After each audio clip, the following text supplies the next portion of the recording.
I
உலகத்தில் உள்ள கங்கையெல்லாம் பிடித்து கமலத்தில் அடைத்து பொய்கை மேலே சாமியை தவம் செய்து வருகின்றார். கங்கா தேவி அவள் கமலத்தில் அடைபட்ட காலத்தினால் நாட்டிலே மலைகள் இல்லாமல் பஞ்சமானது விடுக்கின்றது. பஞ்சம் பிடித்த காலத்தினால் நாட்டு மக்கள் எல்லோரும் ஒன்றாக சேர்ந்து ஆதி இறைக்கின்ற வாழ்த்தில் சென்ற முறையிட பார்த்தார். ஆதி இறைக்கின்ற பகவான் விநாயகர் எடுத்து சொல்கின்றார். விநாயகா, மக்களுடைய வினை தீர்ப்பது உனது கடமை அல்லவா? சென்று தீர்த்துவா மகனே என்று சொல்ல வேடம் கொண்ட விநாயக பகவான் காகமாக வடிவெடுத்து தட்டி விடுகின்ற போதே உள்ளிருந்த கங்காரிகள் பெருக்கெடுத்து ஓடிக்கொண்டிருக்கின்றார். கிடைக்கின்றார் துறைவர். இந்த வெள்ளத்தை நாம இப்படி விட்டோமானால் உலகம் தாங்காது அப்படி என்று சொல்லி தன்னுடைய கைக்குள்ளே அடக்கி 7 சமுத்திரமாக உடைக்கின்றார். 7 சமுத்திரம் என்று சொன்னால் கடல்கள். அதாவது 1வது கடல் ஓர்கடல், 2 கருப்பு கடல், 3 ஓர்கடல், 4 தயிர்கடல், 5 திருப்பார் கடல், 6 நல்ல தண்ணீர். இந்த இத்தனை சமுத்திரத்துக்கு 7வது கடல் பெருங்கடல் என்று சொல்வார்கள். இந்த 7 கடலுக்கு அப்பால் இருட்டு நாடு ஒன்று தோன்றுகின்றதாம். இருட்டு நாடு சொன்னால் கரண்ட் என்பதே கிடையாது. அந்த வெளிச்சமே கிடையாது. அந்த காலத்துல கரண்ட் எங்குமே கிடையாது. ஆனால் சூரிய வெளிச்சம் படாத இடம். அப்படி ஒரு இருட்டு. இருட்டு நாட்டுக்கு ஒருவரமாய் கமலகிரி திருச்சுவையானது இருக்கின்றதா? அந்த திருச்சுவை அந்த திருச்சுவையின் பேர் கமல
சுண்ட மரக்கட்டை என்று சில புலி கடுவா எல்லாம் முதுக வச்சு தேய்ச்சிட்டு போகும். அந்த கையில புடிச்சு ஏறி பத்தி புடிச்சுக்கிட்டு வந்து எல்லாம் உதச்சிட்டு போகுது. ஒரு பாவம்.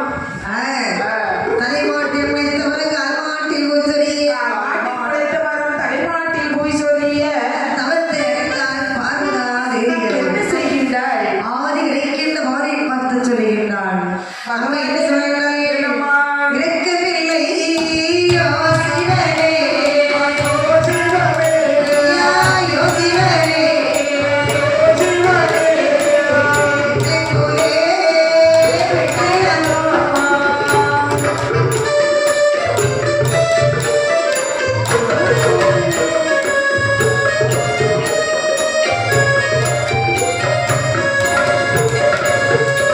நமஸ்தே இறக்கவில்லோ சங்கரரே, இடத்துள்ளதா பார்வதியே ரமாரே, அலைகளே கொடுக்கதிரே சாகுடைய உயர்த்தமலை, உயர்த்தமலை, உயர்த்தமலை, உயர்த்தமலை, சக்தி கொடி ஒருவருண்டே, சாகுடைய உயர்த்தமலை, உயர்த்தமலை,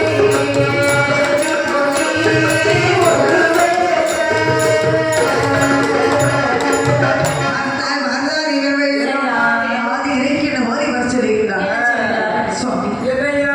மூன்று பெண்கள் படக்கூடிய துயரம் தாங்களுக்கு தெரியவில்லையா? தாங்களுக்கு தெரியாமல் இருக்குமாம்மா? இதைப் போல் பெண்ணல்லவா சுவாமி? அவங்க தவசு எப்படி இருக்காங்கன்னு தெரியுமா? ஆ, ஆடவர் இல்லாமல் ஆண் குழந்தை வேண்டும் என்று தவம் இருக்கின்றார்கள். தபசுக்கு தாங்கள் இருக்கக்கூடாதா? அம்மா, நான் எப்படி இறங்குறேன்னா எத்தனை பேருக்கோ குழந்தைக்கு அருள் கொடுக்குறீங்களா சுவாமி?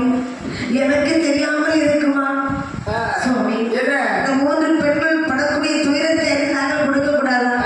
எம்மா, நான் கொடுத்தேன்னு வச்சுக்கோ, ஆ. எல்லாரும் என்கிட்டயே வர வாங்கிட்டு போயிருவாங்க. அப்ப குழந்தை பெத்துக்கிறதுக்கு உங்ககிட்டயே வந்துருவாங்க. அத சொல்றாரு. ஆமா, இதுக்காண்டிதான் வரிசை இல்லாம எல்லாரும் பார்வதி, அவங்க எப்படி வர இருக்கின்றார்கள் தெரியுமா? அப்படி கணவன் இல்லாமல் கைகுழந்தை வேண்டும் என்று வரவிருக்கின்றார்கள். சரி. ஆனால் அது என்னால் முடியாது. வேறு யாரால் முடியும்? ஏன் என்னால் முடியாது என்றால் ஆ, அப்படி ஒரு வரம் கொடுக்க என்னால் முடியாது. அப்படி வர கொடுத்துட்டு வச்சிருங்க. உலக மக்கள்லாம் வரிசையாக ரேஷன் கடையில queueல வந்து ஆண்களுக்கு இருக்கிற மதிப்பே பெறுமா? ஏற்கனவே வீட்டுல மரியாதை கிடையாது அவங்களுக்கு. அதாவது ஆண்களுக்கு மரியாதைன்னு சொன்னா அந்த குழந்தை பாக்கியத்தினாலதான். நிச்சயமா. நாமளே என் புருஷனை உயிரோட வச்சுக்கிட்டு இருக்கேன்னு சொன்னா பாக்கியால எனக்கு 2 பிள்ளை தந்திருக்காரு. ஏ அம்மா, அதனாலதான் அப்புறம் நான் என்ன உயிரோட வச்சிருக்கேன். இல்லைன்னு எனக்கு என் புருஷன் 2 பிள்ளை தந்திருக்காரு பாத்தீங்களா? பரமசிவன் வந்திருக்காரு. பரமசிவம் தர முடியுமா? அதனால என் புருஷன்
இருக்கிறார்கள் சுவாமி.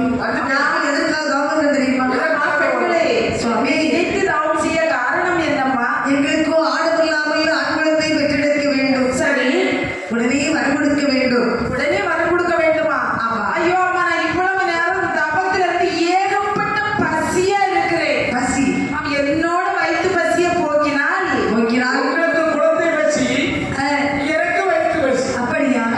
ஒரு வயிற்று பசி போகிறால் குழந்தை பசி தீர்த்து வைப்பேன். ஆமா.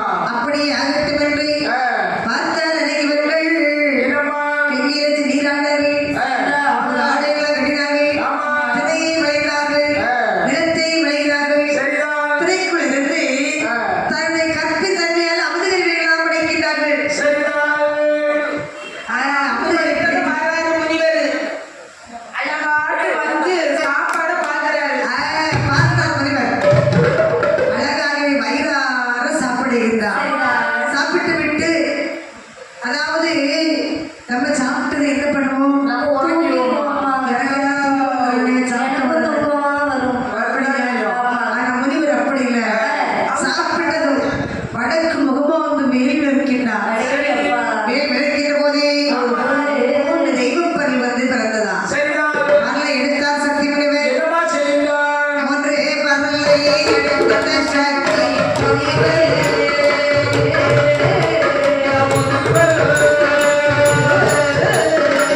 வைகுலகார் வந்த அதற்கு மகையை கொடுத்தார். சக்தி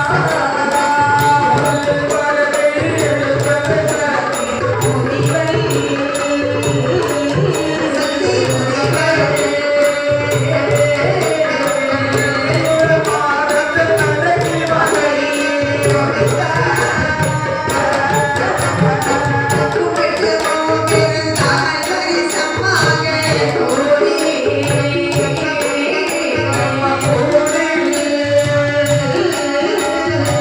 குட்டைக்கு நீரக்கும் மதப்பு சூரியனானோ.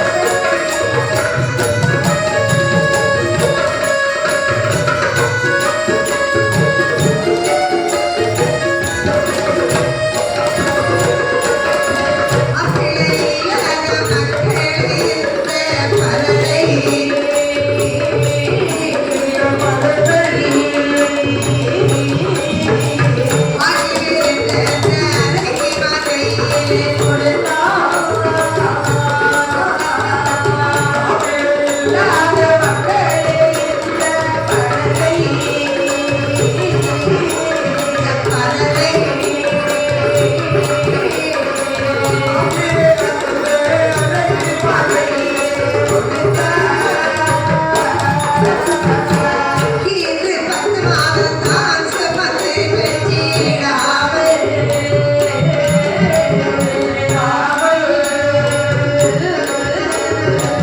இன்றைக்கு வெற்றியிட்ட இன்றை வெற்றியிடும் அக்கா.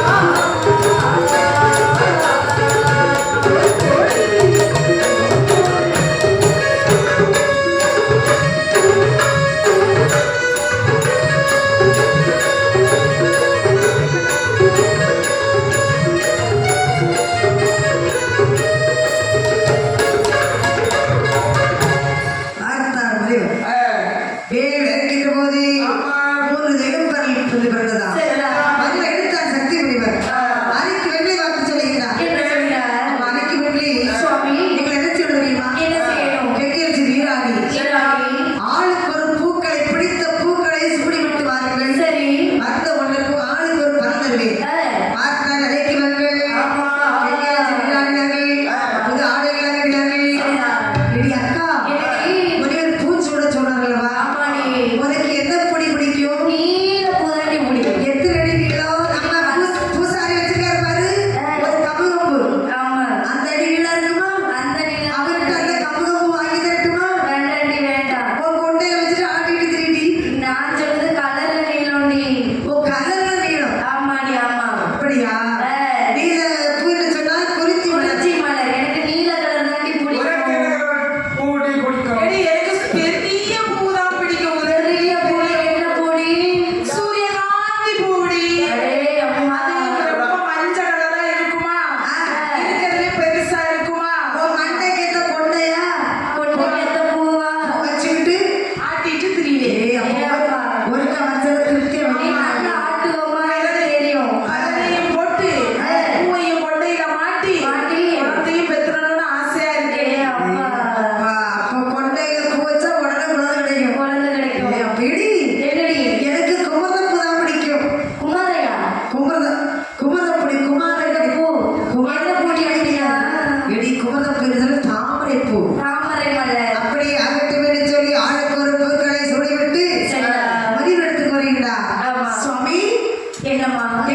எப்படியெல்லாம் பாருங்க சாமி, நல்ல பூக்களை சொல்லிட்டு வந்திருக்கீங்க. நல்ல கலர் வச்ச பூவாச்சா வச்சிருக்கிறியே. ஆமா சாமி. ஆ. எங்க அம்மா, நீங்க எல்லாரும் பூ வச்சது எனக்கு பெருசு இல்ல. நீங்க குளிச்சு நல்லா ட்ரெஸ் எல்லாம் மாத்தி விட்டீங்களா? நாங்க குளிச்சுட்டு வந்தோம். குளிச்சுட்டு வந்தீங்களா? முதல்ல எங்க அக்கா குளிச்சா, ரெண்டாவது என் தங்கச்சி குளிச்சா, மூணாவது நான் குளிச்சேன். 3 பேரும் குளிச்சிட்டீங்க. 3 பூவை சூடிருங்க. ஆமா ஆமா தங்கச்சி எல்லாம் சொல்லியா குளிச்சாங்க. ஆமா. இந்த ஒரு 3 பரல் இருக்கு. அம்மா பெண்மணிகளே, நான் கொடுக்குறேன். 3 பரல் இருக்குது. ஆளுக்கு ஒண்ணா ஒழுங்குங்க. அப்படி ஆகட்டும் என்று ஆளுக்கு ஒரு பல்லை வாங்கி சாப்பிடுகின்றார்கள். சரிடா. அதை சாப்பிட்டதும் ஆமா. அரிசி கற்பது அத்தங்காது என்பது கிடங்க. ஆமா. அதே மாதிரி ஆளுக்கு ஒரு ஆண் குழந்தை பெற்றெடுக்கின்றார்கள்.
சுவாமி நான் குழந்தைகளை கொடுக்கண்டான்னு சொன்னேன். என்ன செய்ய முடியும்? கேட்டியா? நீங்க நான் கொடுக்கணும்னு சொன்னாலும் கொடுக்காம இருக்காம போறீங்க.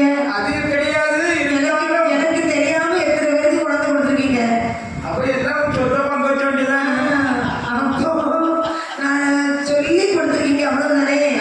நான் எப்படிப்பட்ட குழந்தை இருந்தா என்ன, யார் பெற்ற குழந்தை இருந்தா என்ன, ஆமா, குழந்தைகள் பசியை தீர்ப்பது நமது கடமைகளா? கண்டிப்பாக. இந்த நந்திக்கு என்ன வேலை? அவரு ஆங்காரு ஈங்காரு ஒண்ணுமே செய்ய மாட்டாங்க. சொத்து பங்கு வைக்கும் வேலையா? ஆமா. அதை நாங்க பாத்துக்கலாம். ஆ. யார் யாருக்கு சொத்து பங்கு வைக்கணும், யார் யாருக்கு கொடுக்கணும் நாங்க பாத்துக்கிடுவோம். நீங்க எது செய்யணும் தெரியுமா? ஆ. ஏய் நந்தி, என்ன? உடனே சென்ற குழந்தைகளை பசிய வருத்த வேண்டும்.